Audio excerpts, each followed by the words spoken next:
Le travail que je présente à l'ESMO est assez unique puisqu'il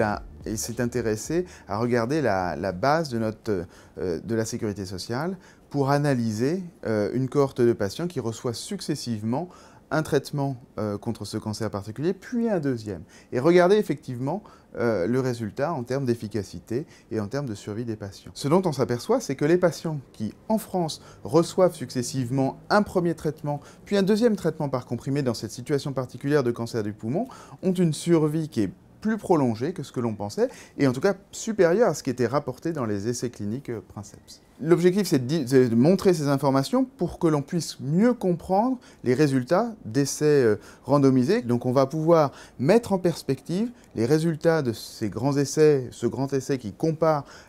plusieurs médicaments entre eux, en ayant en tête que lorsqu'on optimise réellement le traitement, et en France on a la capacité de le faire, parce qu'il y a toute une organisation, notamment les plateformes de biologie moléculaire, qui permettent de rechercher successivement les altérations géniques dans les tumeurs, on s'aperçoit peut-être que la perspective de ces résultats est un peu différente dans notre pays, où on a cette possibilité de donner un traitement puis un deuxième.